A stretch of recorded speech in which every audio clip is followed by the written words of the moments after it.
Oh, say, can you see by the dawn's early light what so proudly we hailed at the twilight's last gleaming, whose broad stripes and bright stars through the perilous fight o'er the ramparts we watched, were so gallantly streaming, and the rocket's red glare, the bombs bursting in air, gave proof through the night that our flag was still there.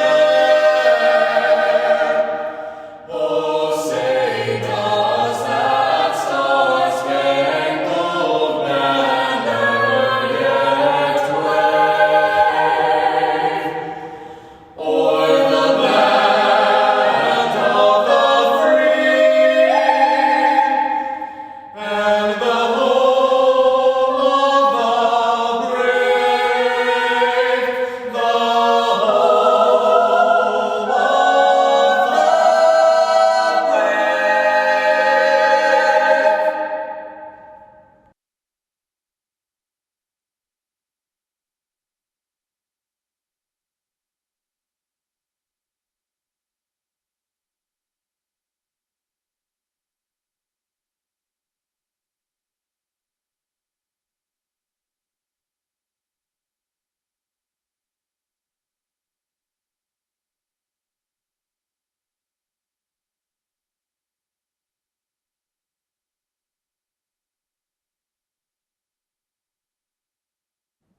Same thing. I thought she was there.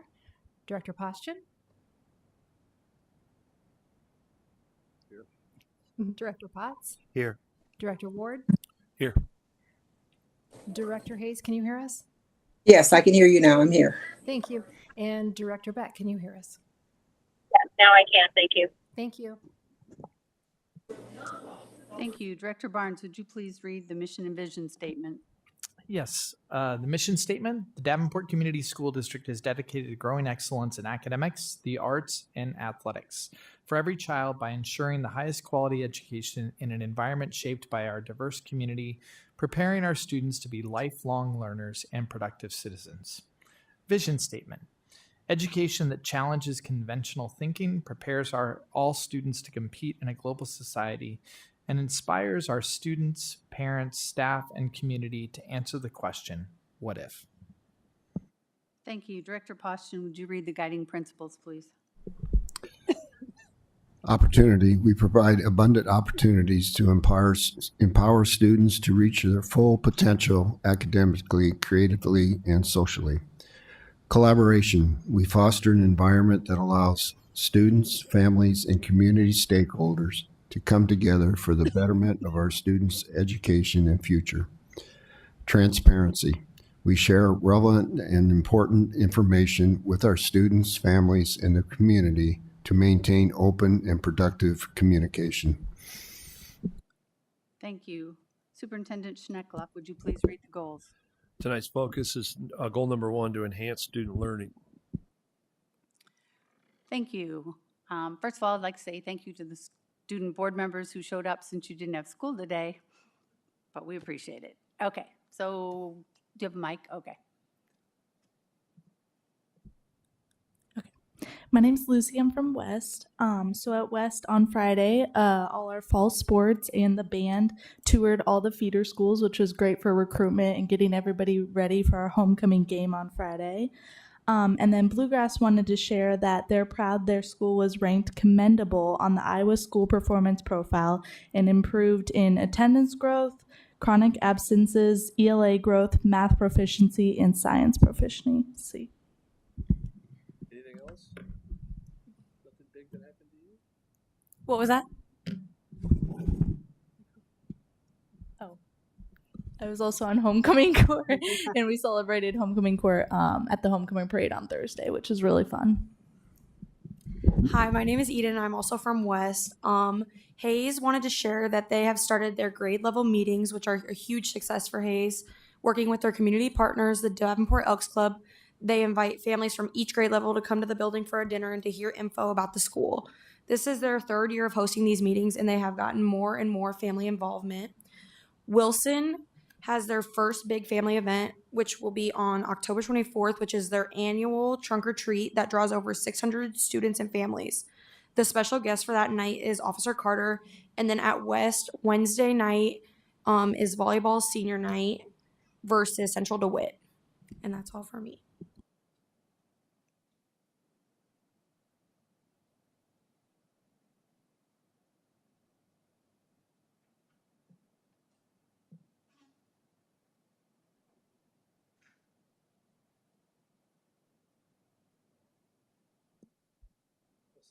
Hello. I'm Blake. I'm from Mid City, and Mid City wanted to share that our service learning class, student hunger drive, penny war competition is next week, and our spirit week will also be with that. And then we also have Fall Fest October 31st. Our farm class just harvested our hydroponic tanks and gave out a bunch of lettuce to anybody who wanted it. Our attendance had 73 students above 90%, 43 qualified for a celebrational prize, or no referrals under 90%. The student of the month was Kamala Benefield, and the staff member of the month was Miss Pester and Tara. And that's all that I have.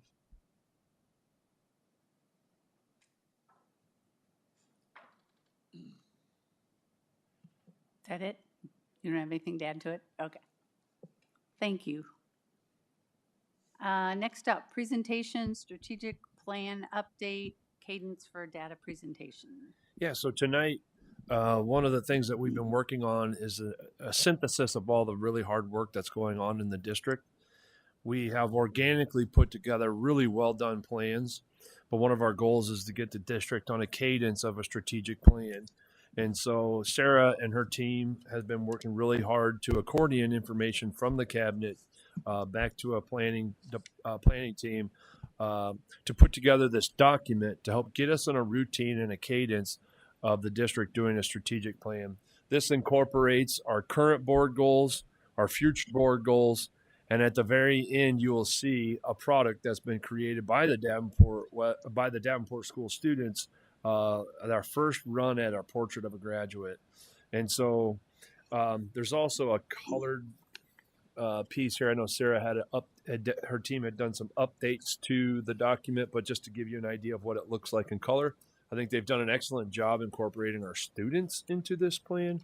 And so today, the purpose of this is Sarah's going to walk us through it, but we're really seeking some feedback, and we'll keep cascading this back and forth until we get exactly what the school board wants as our strategic plan. And then our goal as a district is to put this in a 3 to 5 year rotation where we're really digging in, aligning our long range facility, different surveys to the community, and goals around our strategic plan as well. So, Sarah, you and your team have done an outstanding job putting this together for us. I'm really proud of this, and I'm anxious and excited to see the feedback that we get from our school board to really make this plan our own. So I'll turn it over to you, Sarah. Oh, perfect.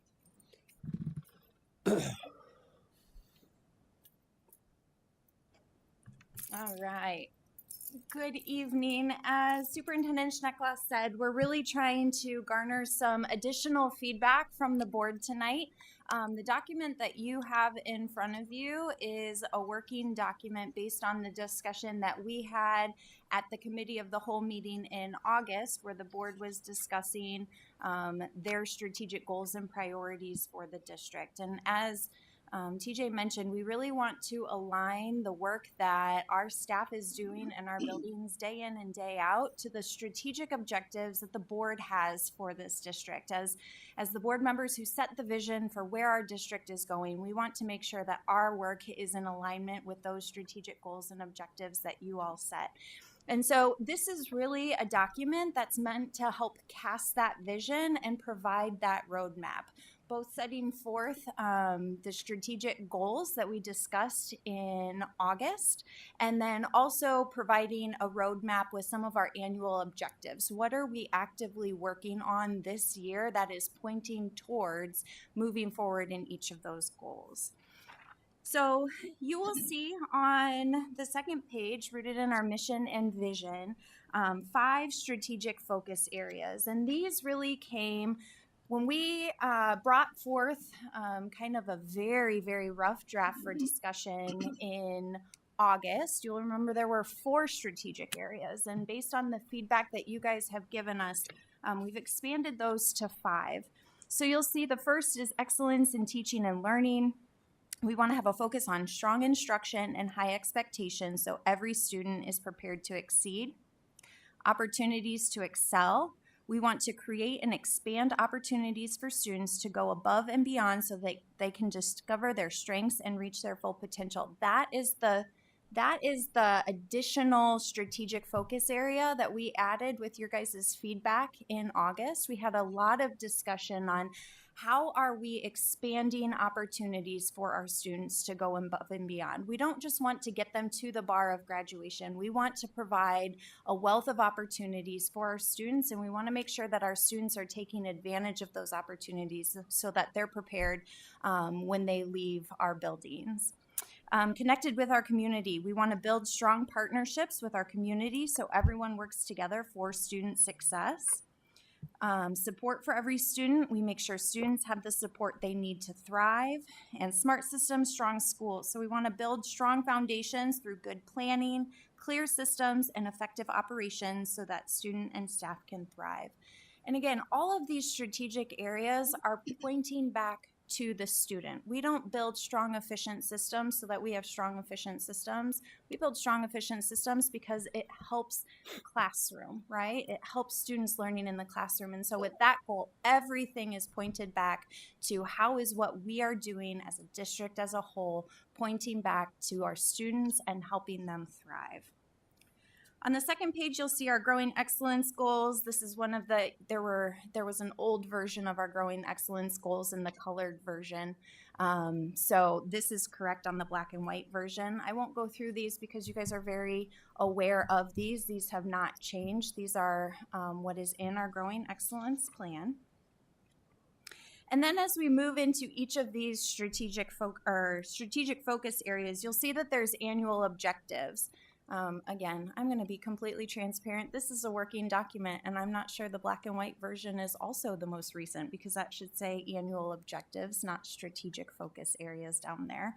What you see called out on top is the strategic focus area, and then underneath those are our annual objectives. That is the work that is going on in our buildings day in and day out to further the strategic objectives. So you'll see that under excellence in teaching and learning, our annual objectives this year are to improve Tier 1 instruction, expand preschool access, and increase graduation rates. We've listed under there some of the things that we are doing to further those annual objectives. You can't just say we need to improve Tier 1 instruction and it magically happens, right? There are a lot of moving parts that need to occur in order for that to be accomplished. And so we've listed out some of those things so that the board understands what we are doing to further those annual objectives.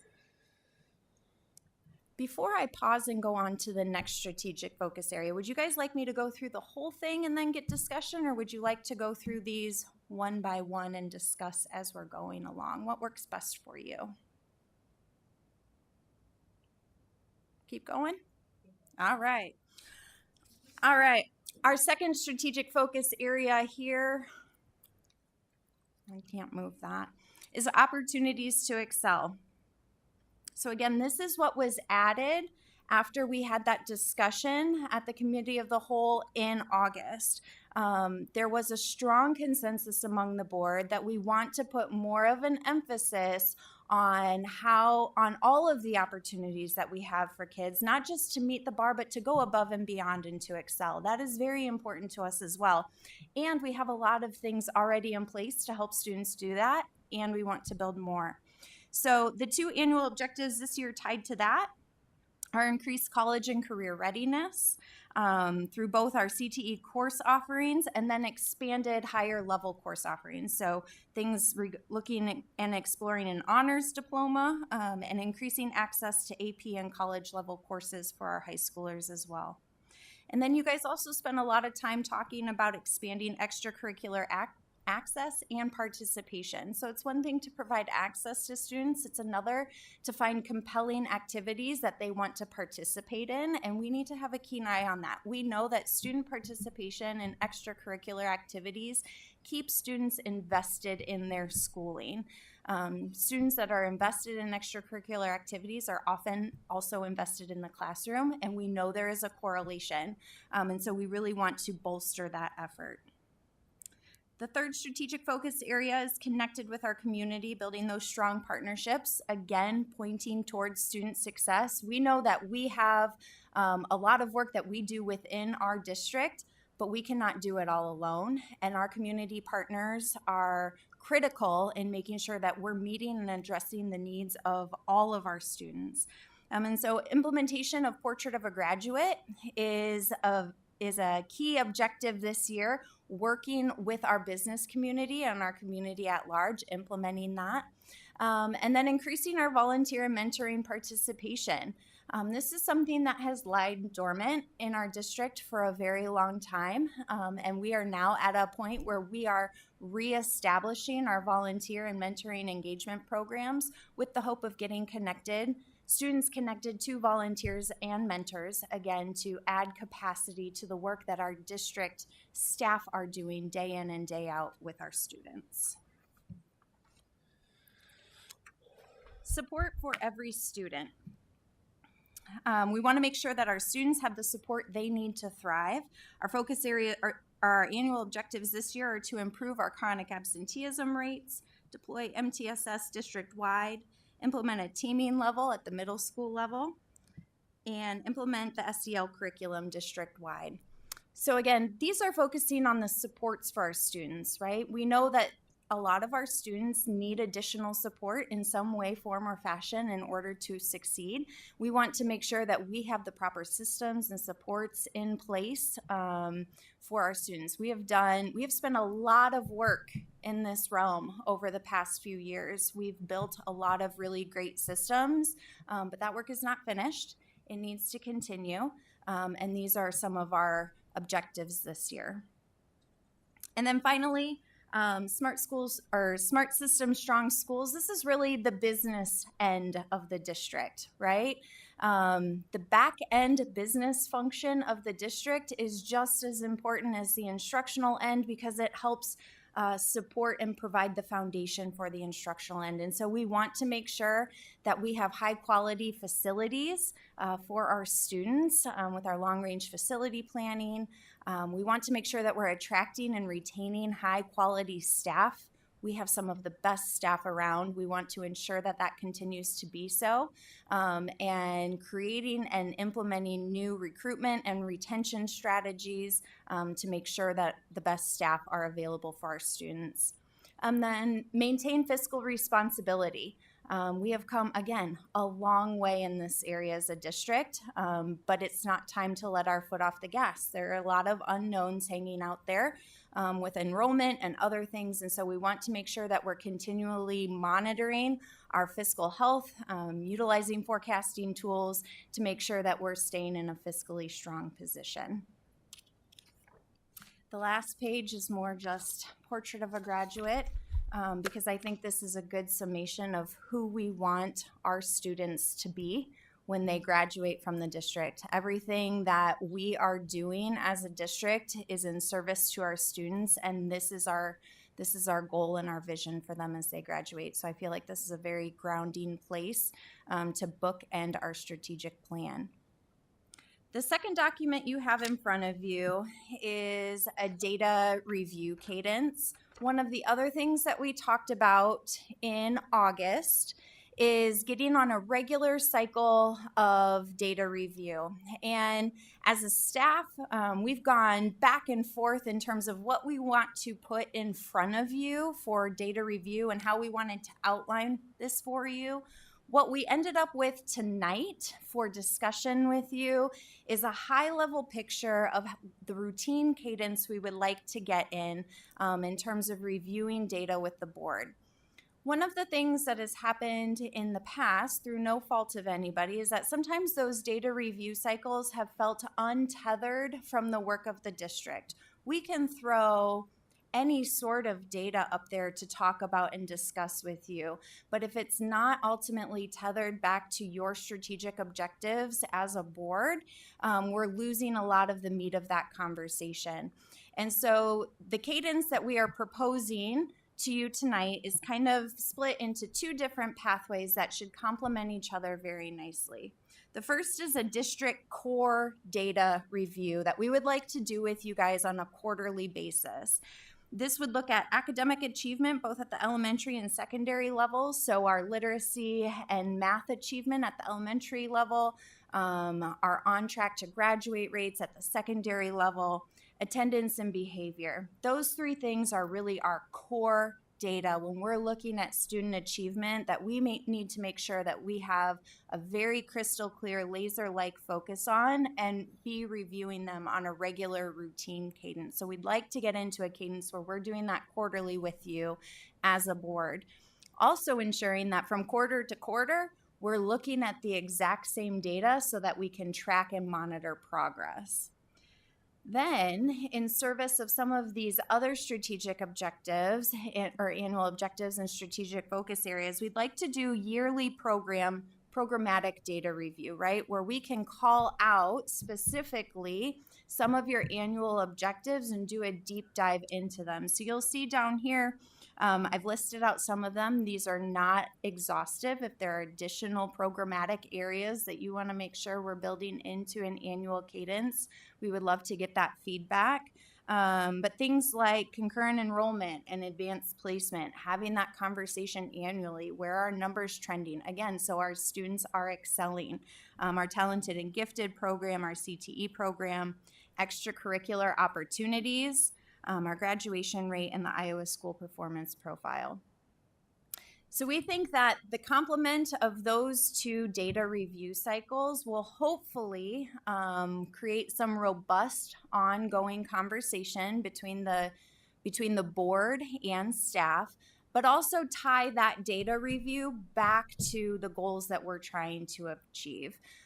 Reviewing data for data's sake can be fun if you like to do that, but is most powerful when we're doing that tied to the strategic goals that we are trying to move forward to. So with that being said, we would love to gather your feedback. TJ and I have gone over these documents, again, going back over the feedback that you guys gave us in August.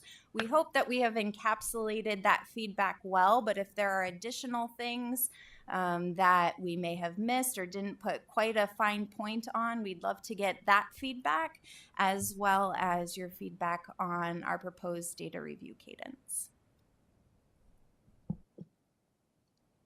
Thank you. Are there questions or comments from the board?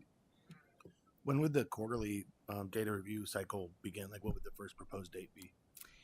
So you guys will have an annual meeting coming up here in November, I believe. One of the things that we would propose to you is utilizing a quarterly COW meeting, Committee of the Whole meeting, for this purpose, to have a deep dive discussion on that data. Because of how some of our benchmarking tests fall, we would want to make sure that those Committee of the Whole meetings fell after those benchmark testing had occurred so that we would have the most accurate data. So we're working on road mapping that out right now, and we'll have that prepared for when you guys discuss setting your annual meeting cycles at that annual business meeting in November. Anybody else? Director Barnes? Two quick things. One, sort of a friendly suggestion. I just think of the superintendent meeting with public policy makers and sharing what I believe is an exciting strategic plan and strategic direction for the district.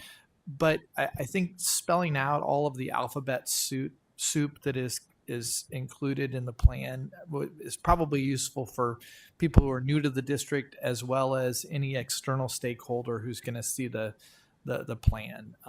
There's an awful lot of that in the plan as it is.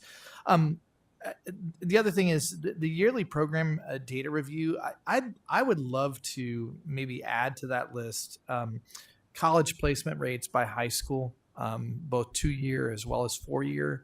I think that's every bit as important as an annual review of the CTE program and its great successes. But I do want to be very complimentary of the strategic plan. The addition was great, and the simplicity is excellent, and I think the areas of focus are great for the school district.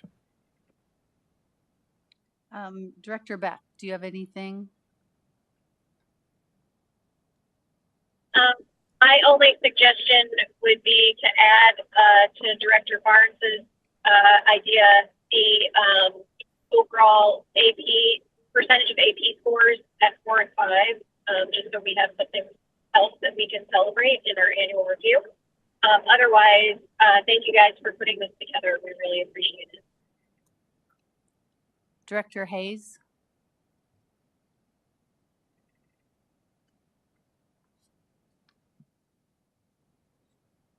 Director Hayes? Okay, anybody else? Okay, thank you. Thank you. I had trouble getting in for some reason.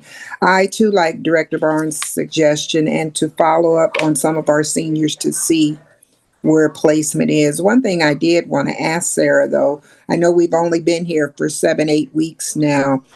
Do you see any significant decrease or improvement with the absenteeism?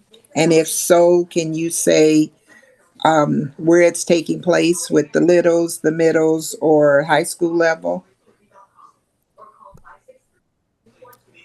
Off the top of my head, no. We are reviewing that data actually tomorrow in our cabinet meeting, and we'll have that to share in a Friday board report probably this week, maybe next week. We sent this past month's snapshot on the Friday report, and there was a reduction in chronic absenteeism for the first month and overall improvement in attendance, but it was a little early for the October month. So I think we had some brief snapshots. I think they were also kind of hard to read in there as well. Okay, thank you. Another question. In our strategic plan, the growing excellence goals, all of those are in the past. Are we resetting those into 2026? Or because if I remember the first one there, the literacy rates for the fast benchmarking, we didn't think we were going to get to 80%. So are we setting goals of where we think we're going to fall for 2026? So the Growing Excellence Plan is Diane's baby. I don't know if she can speak to that. So what we did is those are the umbrella goals. Mm-hmm. We have very strategic goals that say right now we're trying to get to be better than the state average in every single category. And so with that, those are the overarching goals that we set as a district, but we have also very, very smaller incremental goals that we're shooting towards. And those are deeper into the growing excellence. To keep everything at the kind of that governance level, we put the overarching goals in this document. Because I think it would be confusing to a community member to say, why are they only shooting for an incremental? That was our logic in there. Sure. I think it would be confusing looking at it saying we're in 25, 26, but all of our goals ended before the school year started. So we don't have any active goals. Oh, I understand what you're saying. By June 2025, it should be 2026. And our current I understand what you are saying. Okay, thank you for that. And our current growing excellence goals reflect that. That's a good point. Good yes, question. Yes. Student board members, do you have a question? I was just gonna say, I was wondering if maybe for the increasing college and career readiness, we could possibly add reviewing ACT scores. I know a lot of my peers were not very happy with their scores, and that is one of the major requirements for getting into college for some colleges or scholarships. A lot of scholarships look at those. So maybe reviewing those. And I know, especially compared to Iowa assessments, a lot of people tend to not really care as much about Iowa assessments, but a lot of people really care about their ACT. So I think that would be like great scores to show like the true levels as to where we are with certain subjects, and then focusing on our struggling subjects. I think that's great feedback. Thank you. I did have a question about Character Strong. I was wondering if we're only doing that throughout the high school, or are we doing that in the middle schools and elementary schools? That's district wide. So district wide, okay. I was wondering, so as a high schooler, like that has gone through Character Strong all 4 years, I think that more of my freshman year kind of helped, and then like going from sophomore, junior, senior, like it's kind of like as I'm going through these grades, it's kind of repeating itself. So kind of like going along with the opportunities to excel, like instead of using that time for Character Strong for us, maybe like going over what the ACT is, how we can use that, how to apply for scholarships and stuff like that. So that was just kind of one of my questions, but I think that's it for what I had. Thank you. And the rest of you, you're all good? Director Boston. Well, first of all, I think you did a good job. Your group did a good job as far as capturing what we went over in our August meeting. So very good job on that. I do have one question. When you're talking about piloting Tier 2 Character Strong curriculum, how would that be implemented? So right now, Tier 1, so the Character Strong curriculum, every student is receiving that.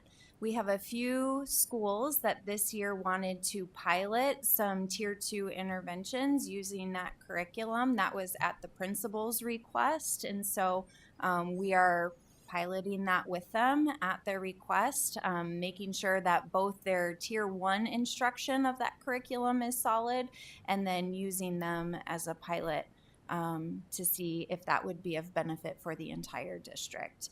But that was principal requested. Do you know how many buildings they're trying that in? I know Jackson for sure. If there is a second building, it is escaping me off the top of my head. Thank you.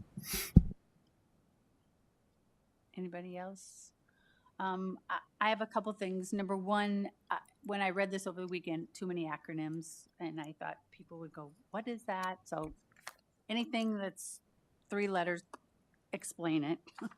And this is more for TJ, like elementary academic achievement, literacy, and math. And they all have to take a state test quarterly or 3 times a year, correct? Is there anything with our new curriculum that gives us a snapshot of, okay, here's where I was in the fall on this curriculum in math or reading, and I don't know if we do it again in the winter or the spring, but I want more than the state information. I would like to know, based on all that money we put into a curriculum, are we seeing progress? No, that is absolutely our plan, and there are unit assessments. And right now, the data that we're gathering from our new curriculums, that unit assessment is pretty closely aligned to how our students are performing on our standardized tests. And so what we need to do is ensure that before we're reviewing that data, that our teachers and our building staff are comfortable with those materials. So it's more of an implementation component. Once those materials are implemented, then we're going to start utilizing those as our leading indicators. And so how are our students doing? It'll be ingrained in their professional learning communities. So that the work that feeds into those assessments are what we should be evaluating, because they're connected to our standards. So that's the in-time component. And that's kind of why we left it that way, was because we envisioned some sort of that as well. That the other thing that we are struggling with a little bit, to be honest, is that takes the board down into the weeds a little bit, but I also think there's some real merit to it as well. So we just have to figure out how to share those data points without them being individual teacher unit assessment data points. Yeah. So what does that dance look like? I think we can find it, and I think it would be something that really drives our on-time decision. You know, we talk about doctor's visits versus an autopsy, and you know, there's nothing you can do after you get your Iowa assessments. The ISASS, the year's over, and you're really trying to look for holes. Well, what you're asking for is that right now kind of things, and pointing towards improvement across the district wide, looking for bright spots, finding out how they're implementing. And that's definitely why we worded it that way. So not just accuracy, fluency, comprehension. It's truly, okay, we have bright spots in our curriculum based, tightly aligned curriculums. And so when we get the full implementation, that's the next step for us, I believe. Okay, thank you. Anybody else? No, thank you very much.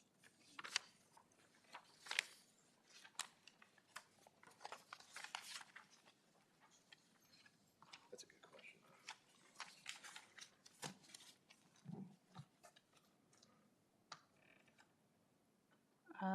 Next up is board reports.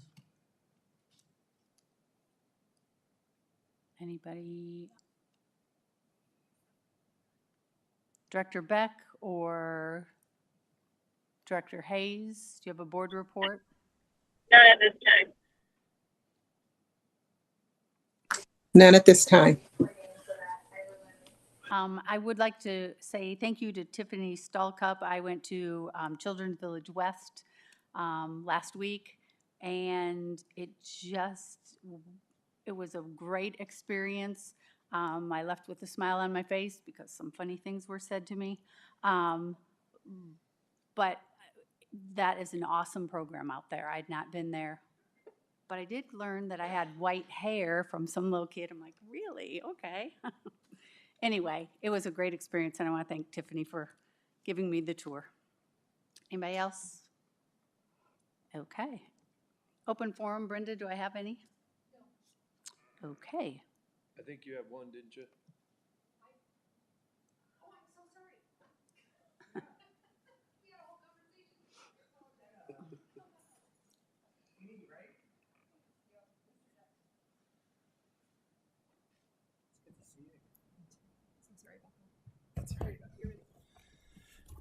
Hello, board members. My name's Jay Justin, and I'm President and CEO of Big Brothers Big Sisters. I'm a product of the Davenport Community School District. Went to Garfield, Sutherland, and Central. Have 3 of my children graduate as Central Blue Devils. And I was just reflecting with Mr. Potts. I think I may have had him for social studies the first or second year that he started teaching. And wow, what a journey you've been on, Mr. Potts, right now on the school board. What I want to share with you is, we're a youth mentoring organization, and when you start thinking about all the people that come into your life that make you who you are as an adult, and you become a parent, and you become an employee and a volunteer in the community, there are hundreds and thousands of people that were involved in the development of your life, and Mr. Potts was one of those for me when I was in 7th grade at Sudlow. And it's important for organizations like us to partner with schools and our school district and our community to give the kids as much resource and support as they possibly can. And I'm here to document and say a special thank you to Superintendent Sneckloff for his service on our board of directors, and also for his courageous spirit to say yes to rappelling off an 11-story hotel in downtown Davenport for 2 consecutive years. He had a lot of hesitancies to saying yes to do it, but he got a lot of his friends to do it as well. So we had, for 2 consecutive years, we had 4 or 5 superintendents from the Quad City area participate in the Over the Edge event. Between the 2 years, the superintendent's raised in excess of $10,000 in support of our organization.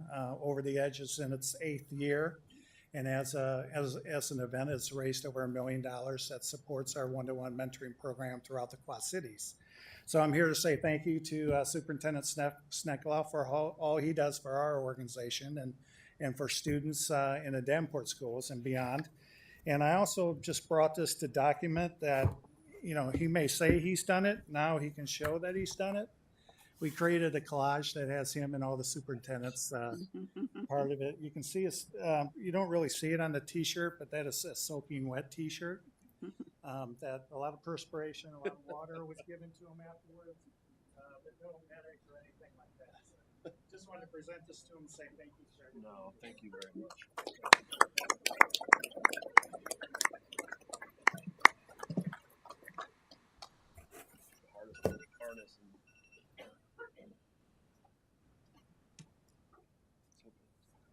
You want to say something? No. Okay.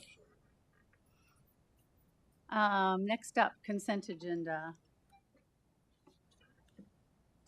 May I have Madam President, Director Hayes? I move the board accept the consent agenda as written. Second. It's been moved and seconded. Are there any questions?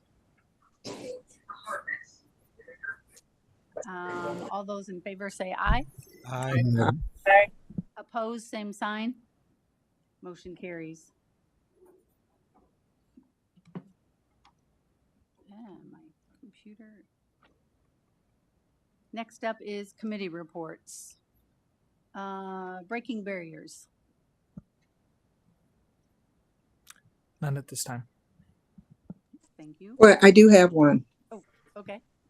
We met on October 3rd, and there were 3 groups to begin with, but 2 of them have been combined now. The basic needs and engagement is now one, and we have the early childhood portion of it. We talked about new goals for this year and various events that we'll hold, and who's not at the table that should be invited to the next meeting and what projects will be. So we'll meet again in November to discuss that. Thank you. Legislative advocacy. Not at this time. Local School Advisory Committee. Director Beck? Is there somebody else on there? We'll be meeting on Friday, the 24th. Okay. Thank you. Thank you. Sorry, I couldn't get to the button. Long Range Facility Planning. Director Potts. We met this last Friday for about an hour and a half. The Facility Master Planning Committee has had 3 meetings, and they are about to make a recommendation concerning preschools.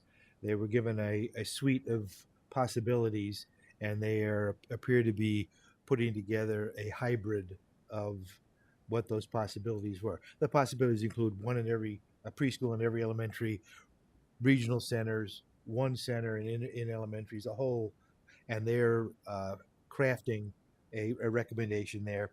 They're also moving on, putting together something concerning the consistency of programming in special education, where we're hosting programs in buildings so that we're not in a reactive condition with our special ed programming, especially for those high intensity special ed classes. We got it on our agenda today as a discussion item because we're about to move into the purchase of furniture for Sudlow and Frank L. Smart, the new schools. The vendor that's been selected based on bids is part of the state buying program, so there's a financial savings to us in that regard. The staff at the schools have had an opportunity this spring to actually see and use the furniture.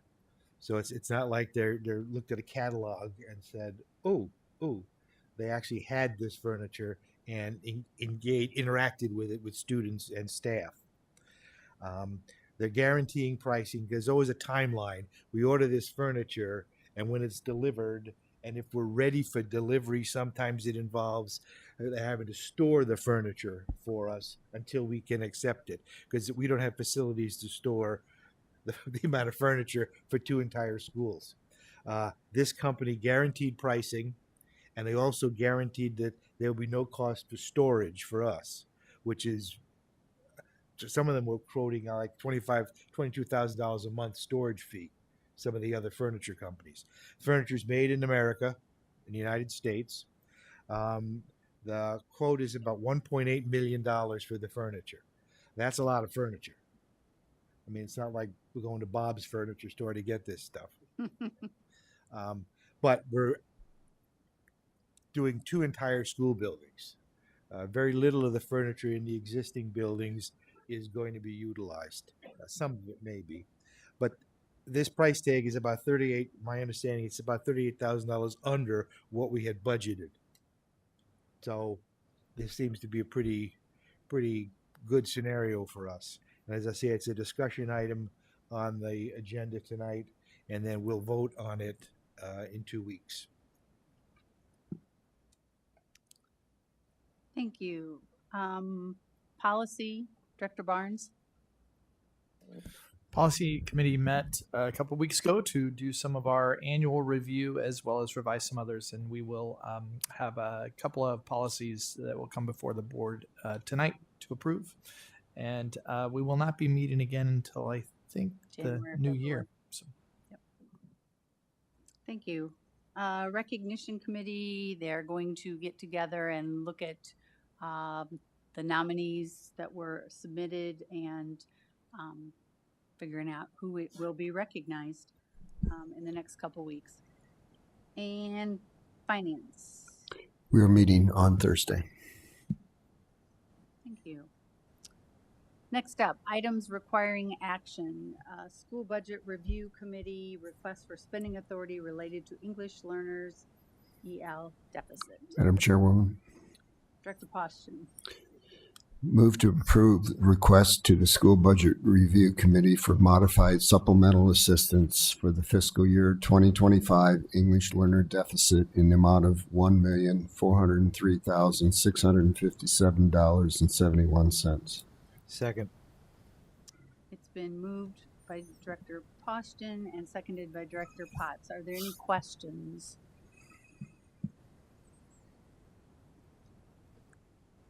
Seeing none, all in, oh, sorry.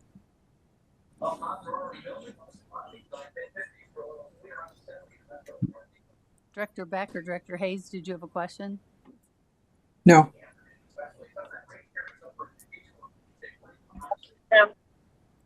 Okay, all those in favor say aye. Aye. Aye. Opposed, same sign. Motion carries.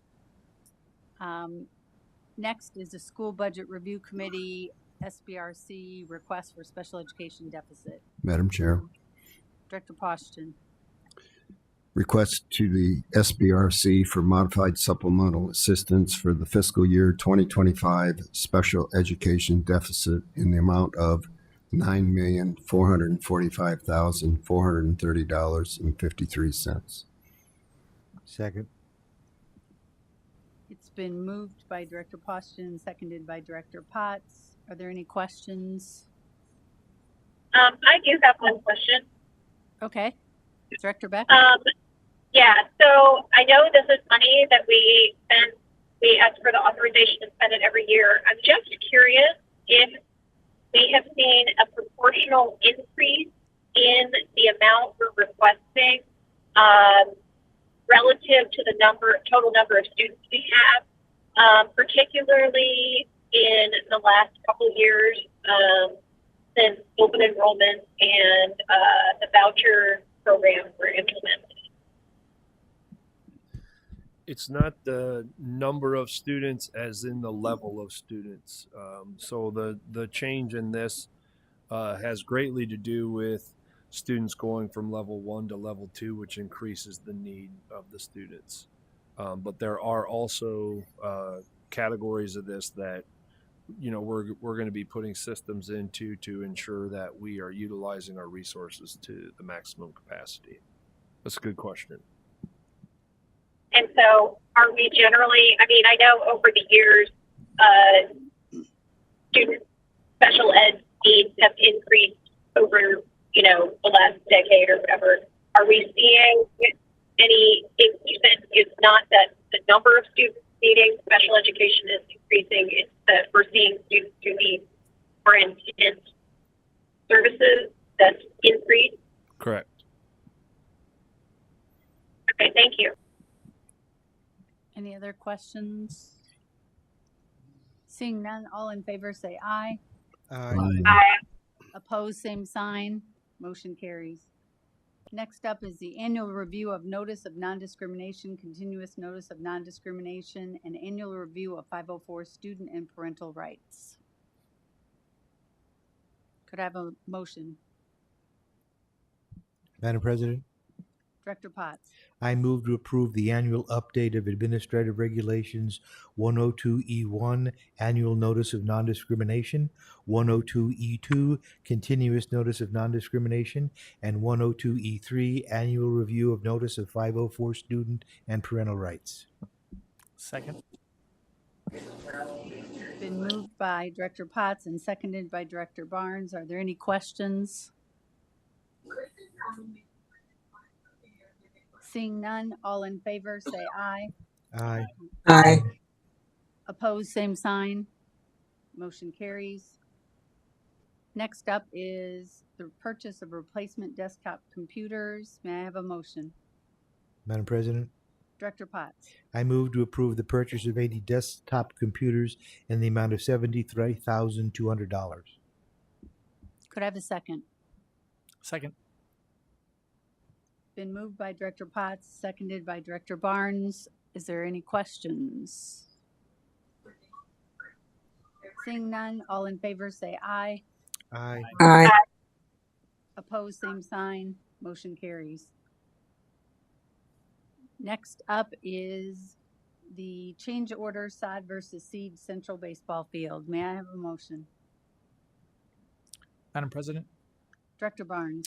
I move to approve the change order from Bill Bruce Builders in the amount of $43,081.50 regarding using sod at the central baseball field instead of seed. May I have a second? Second. I think it was Director Potts. Moved by Director Barnes, seconded by Director Potts. So is there any questions about this? Director Barnes? The only question I have, I just would at some point like to see a full cost for this project with this increase. Just would love to know the percentage increase on the overall project.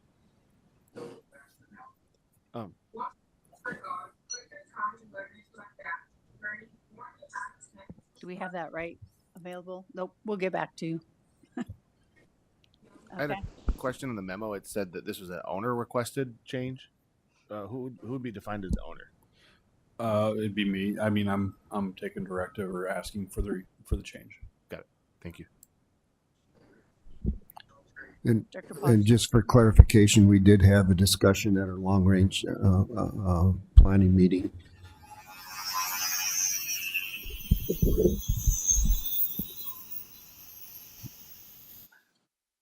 Landed. This was our request because this Josh hates it when I say this, but if we were to seed this and we all of a sudden have a terrible winter, then there's a chance that we're now renting a facility and busing our kids to different places. So the notion that we turf this, it raises the chances of us playing on that field right away. But we could definitely get a percentage of the cost of what that is. And the discussion that we had at our committee meeting too was that I didn't realize that the old baseball field's gone already. Yeah. So if you drive by and look at the east side of Brady Street Stadium, there's a big pile of dirt, a retention pond being built. That's being backfilled, and we're seeding that for another additional practice area. So that then because we have to get the track and field component shot put and disc put in before track hits, and we're trying to hurry and do that all before. This really helps with that and increases the opportunity for our kids playing on that Josh, anything else to add there, or any long range? That's good. Good. There's also some parking spots that are getting added as well. Parking spots are going to be sodded. No, Oh. the parking area is next to the baseball field is tore up right now. We're going to add some more additional parking where that baseball field was or near it. Oh, okay.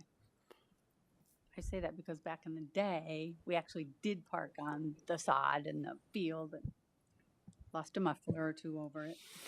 All those in favor say aye. Aye. Aye. Opposed, same sign. Motion carries. Next up is change order turf fields, home plate, apron, and logo. May I have a motion? Madam President, Director Barnes. move to approve the change order from Bill Bruce Builders in the amount of $25,177.50 to add a home plate, apron, and logo on the turf field. May I have a second? Second. Second. It's been moved and seconded. Is there any questions? I have a question. It was probably more relevant in the previous discussion, but are these like things that we're doing because the construction is not going as fast as we initially anticipated, or are these changes that are coming up because we did not know what the best options would be when this was initially planned? No, that's a good question. This is our request. When we set out on this project, we didn't know if we would have money to put the apron into this project. That apron is about a 2.5, 3 foot swath of turf that goes around the I don't know what you would call the batter's box area. And this also puts the name of the legendary coach that the field is named after on that apron forever, and that's going to be a big deal. We also have a plan to put these at the rest of our baseball and softball fields. It's an attractive look. It also gives the catcher kind of that warning track feel that I'm leaving that space and I'm about ready to drop off and go down when they're looking up to catch it does serve a purpose as well, other than look really, really cool. Okay, thank you. Just want to make sure that I understand it. It was something that we would have proposed, but we wanted to make sure we covered all the basics first, and then when we found that we had some money left over, we added these other items. Correct. Our choice to do. Thank you. I have a question. Are other high schools, are there fields named for somebody? Like, I don't want them to come back, after the fact. Oh, that's and a say, good question. Oh, yeah, wait. John? Davenport North is named after Coach Kenny Call, and then Davenport Central's is Bill Freeze. No, the field at West is not named at this time. If they want to name it, let's do it before we put this down. Good point. Any other questions? Seeing none, all in favor say aye. Aye. Aye. Aye. Opposed, same sign. Motion carries. Next up, award of bids for West Tennis Courts Replacement Project. May I have a motion? Director Poston.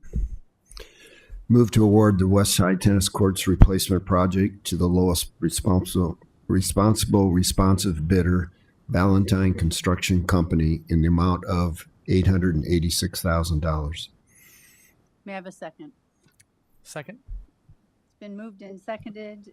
Are there any questions about this? I have a question. Director Ward? Further on in our meeting, we're going to discuss resurfacing Central's tennis courts. What was the differentiator between needing to replace versus resurfacing the West courts? Yeah, so a couple years ago at West, we tried to fill cracks and grind some stuff off and repaint it, and we thought it would work okay. It wasn't as expensive as even resurfacing, and ended up just not holding together. It was like a year or two earlier. It's coming apart again. Things are heaving around and moving. So ultimately, water is obviously getting underneath that concrete or that surface, and it's going to have to get just removed and replaced. Central, as you can see in the discussion item, we're trying to catch it earlier and getting in front of it. So we saw these cracks starting to develop now earlier. So we're trying to do that replacement sooner, so we don't have to spend almost $900,000 again. Thank you. Any other questions? Yes. I play tennis for West as well, but with the West reconstruction, I know St. Ambrose uses our courts as well for their practices. Do they help pay for that, or is that solely just Davenport? That's a great question. They will be now, huh, Josh? Yep. I have not approached them. I don't know if our athletic department has been in touch with them about utilizing the courts, or if they charge a fee. I don't know. We that. usually charge a renting fee that goes towards that. But what are you doing tomorrow at 8:00? Want to go over to Ambrose with me?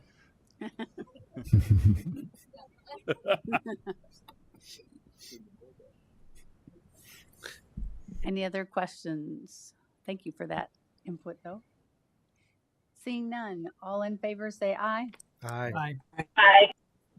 Opposed, same sign. Motion carries. Policies for board approval. Director Barnes.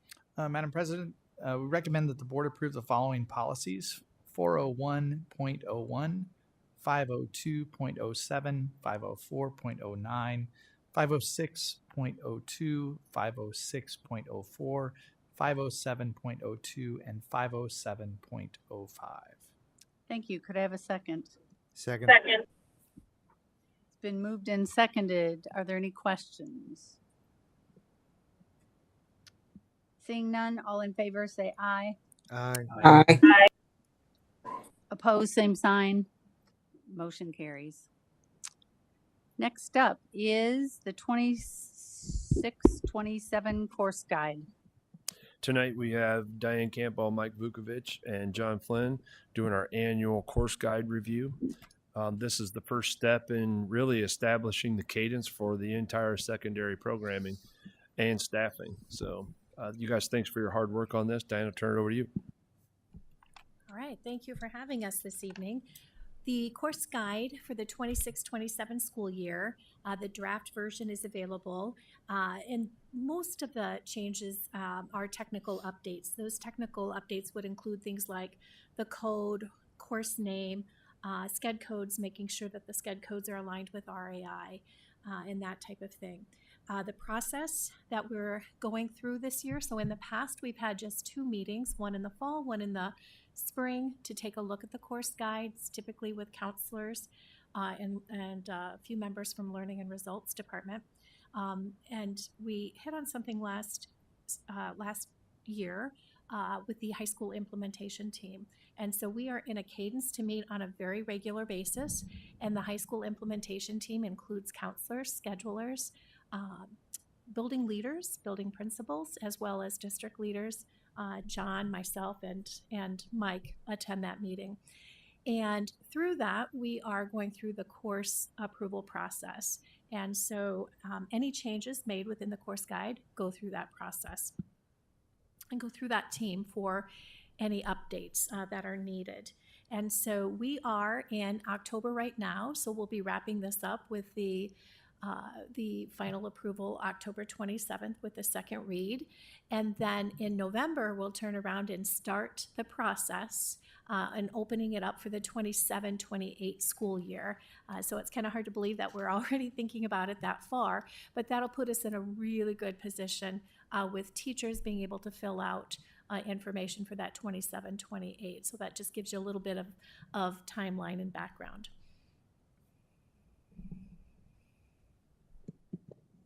Thank you. Are there any questions? Director Poston. I don't have a question, but I will get on my soapbox again, as I did last year, and I'll do the same thing again next year. I know it's not going to go anywhere, but again, I personally do not feel that we should be lowering our credit requirements. So right now, class of 2025 will be 26, and then we go down to 25 the next year, 24, and then down to 23. And it looks like most of it's coming off of electives. So when you looked at changing our course, our class structure. Part of the idea was that we were going to be able to have more options for the students as far as electives, but then here we're actually reducing the requirements for electives. So to me, that doesn't make a whole lot of sense. Sometimes I get the feeling that we're trying to dumb things down as we go along, and we're just trying to get them out the door and say, okay, our graduation rate is going up. We've done our job. And the other concern I have now I'll put my taxpayer hat on. And so we've got students, and I've never heard the number, but we have seniors that might be in school half a day or even less than a half a day. So the school district gets approximately, Kevin, is it $8,300 now? Okay.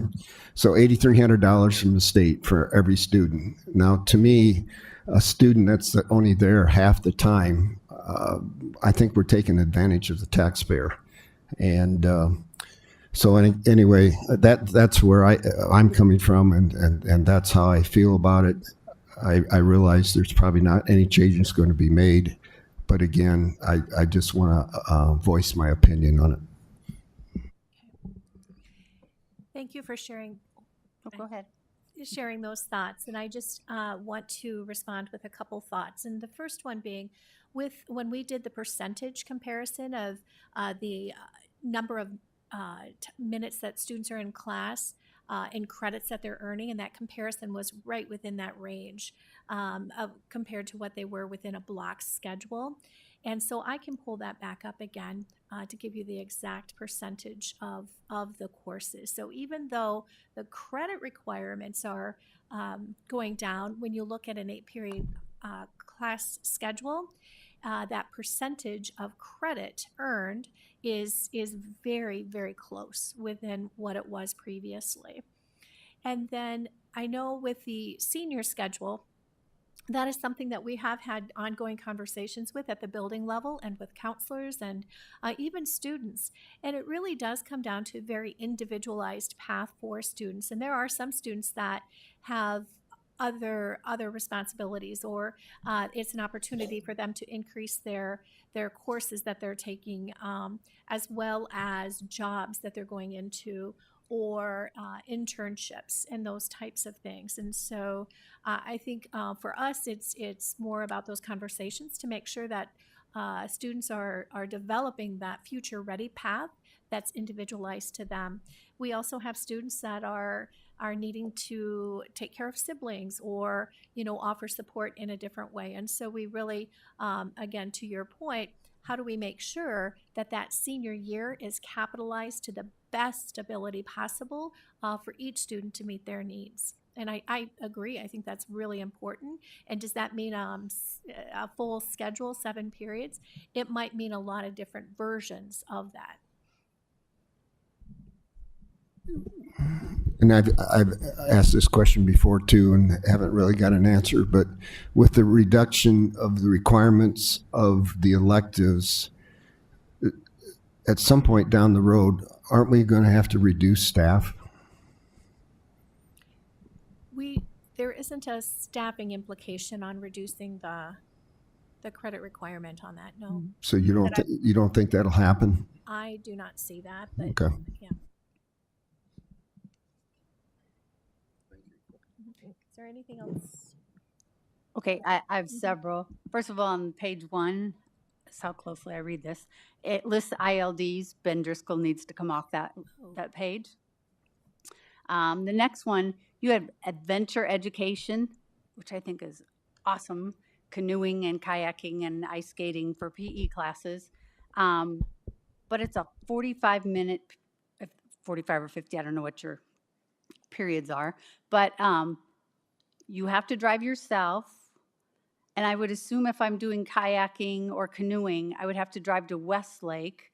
And there's no way in 45 minutes I'm going to get to Westlake, do any kind of canoeing or kayaking, and get back.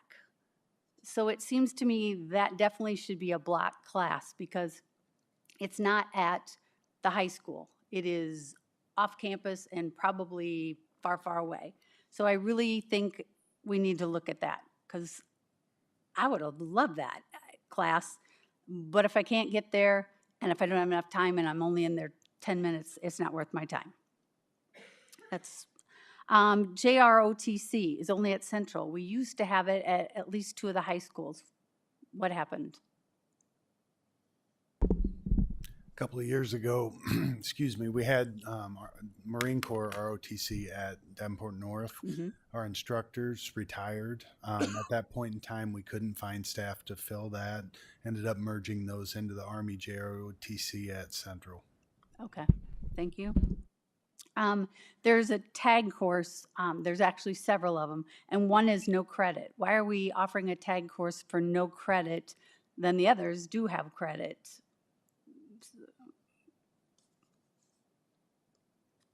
And then my last question is, we offer Spanish and French. Why are we not offering German or some other foreign language? I think there should be more opportunity for other foreign languages. Yes. Just to answer one of your questions, I know for the adventure ed, a lot of my friends are in that class, and right now we're doing it's the 8th period, and then they have 7th period is called like time travel, so they're using that to make it a block.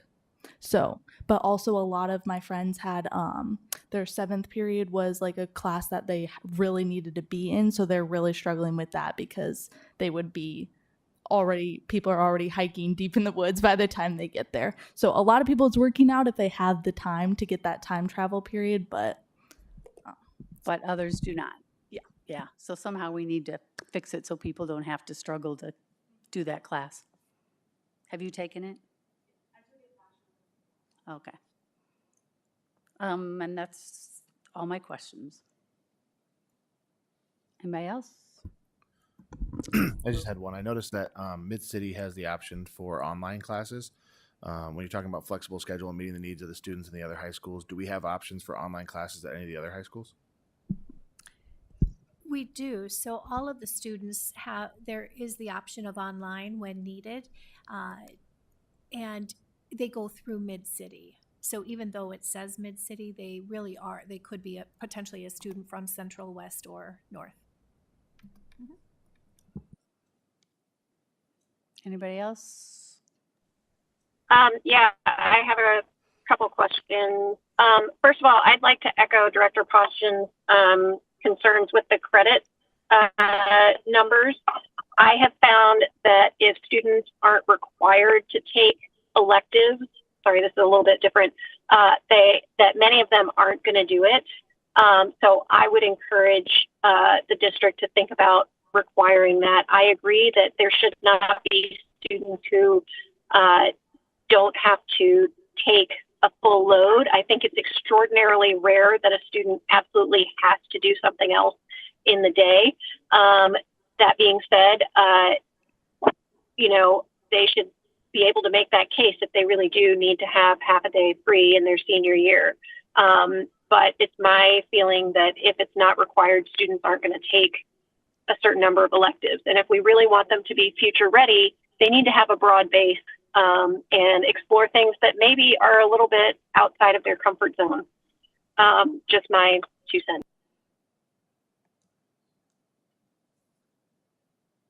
Is that it, Director Beck? Yes, that's it for now. Okay, thank you. Director Hayes, did you have anything? No, ma'am. Okay, thank you. Thank you for the presentation.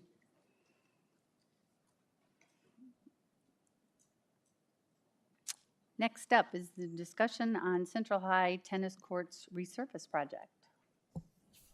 I think you guys heard me talk about this a little earlier, but we would like to resurface the Central tennis courts. After reviewing them, there was some cracking and heaving going on. They're just getting started there, so we wanted to get ahead of it before it turned into what we saw at West tennis courts, and we had to spend $900,000 to replace those. So after looking at these and reviewing them, we think that resurfacing would be our best option to hopefully make them last a lot longer without having to spend that money again.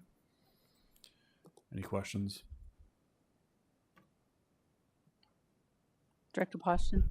Josh, so how many years, any guess at how many years this would extend the life of the courts? Well, the current one is around 10 or 11 years old, so my hope would be around the same period of time. Okay. Thank you. Anybody else? I appreciate the fact that you're thinking ahead rather than let it fall apart and then deal with it. So thank you. Last is policies for board review. Are there any questions about that? These will come up in 2 weeks for a vote. Any questions? Okay, we are moving on. Superintendent's report. As we are looking at creating our strategic plan, it's really important to have a dashboard for that. And so I've been going on a journey to find people that have really solid dashboards that they look at. So I'd like to give a thank you to Chief Bladel. He let us tour what he uses to do end of the year data. Sarah set this up. They have a wonderful data team, and they showed us their dashboard that they look at. It allows them to make strategic decisions, drill down. It's not just this type of crime, but it's this type of crime in this neighborhood. Calls for service, different things. It allows them to be very strategic in their decision making. And so it was just very eye-opening. And I think it's also a testament to our community. We have wonderful leaders in this community that we can learn from, and that was a great experience. So I wanted to give a personal thank you to Chief Bladel, and it kind of set our thinking on a different path. And that concludes my report. Thank you. Any administrative reports? Board requests? No. Board reflections. Well, we'll start with Lucy. I think it was great to see this strategic plan, and I'm glad we got to give our feedback because it's nice for you guys to listen to what we have to say. So thank you. Thank you. Director Barnes. I too want to compliment the administration on the development of the strategic plan and appreciate that they took into consideration our feedback and look forward to getting to work on implementing that plan. Director Potts. Anytime you can regiment and routinize the sharing of data with the board, it enhances the board's ability to understand, react, and direct. And that's our job as policymakers. So I think this is very good. And it's concise, especially once we have the glossary on the back for all the alphabets. I saw one of them in there. It says HMH. I thought, oh, Her Majesty's Horse. Well, that's great. It's a wonderful program. We need equestrians. That's nice. Director Poston. Well, I also agree with the presentation of the strategic plan. Appreciate the time that was put into it, and also the time that the board put into it in our August meeting and to put this together. Director Beck. I really appreciated the strategic plan presentation. I did also want to thank the student board members for giving us the highlights on their day off, technically. I really appreciate their dedication. And it's nice to see that the district is really setting up patterns so that we can continually look forward and keep making improvements rather than having to react to things as we have done in the past. Thank you. Director Hayes. I enjoyed the strategic plan as well, and even more so the input from the student board members on a couple issues that we've discussed tonight. Those are insights that we would never have any idea of, especially the young lady questioning whether St. Ambrose was participating in the repavement costs. That's something that I don't know that we would have thought of, but I like to hear their input too, since they're right there in the trenches and they know what's going on. Director Ward. Yeah, thankful for the presentations, echoing the sentiments on the strategic plan and getting to review the course guide. I think those are big things. And Josh, I know you've been busy getting all these projects moving, so it's good to see some of these things wrapping up and getting some things off the ground there. So, and I look forward to following up to see if Lucy saved us any money in the next couple of weeks. So, that's all for me.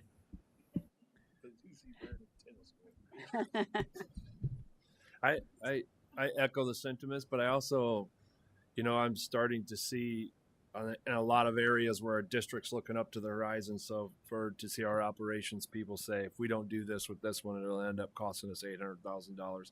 That's pretty exciting to me. I also appreciated all the presentations and the discussions. Student board members are great. I appreciate all your feedback. Like they said, things that we don't that's going on there. So we appreciate you coming, giving up your time. I also thought it was great that Big Brothers Big Sisters came and recognized our superintendent for the things that he's doing there. So, and with that, may I have a motion to adjourn? So move. Second? Second. Moved in second. All in favor say aye. Aye. Aye. Opposed, same sign. Meeting adjourned.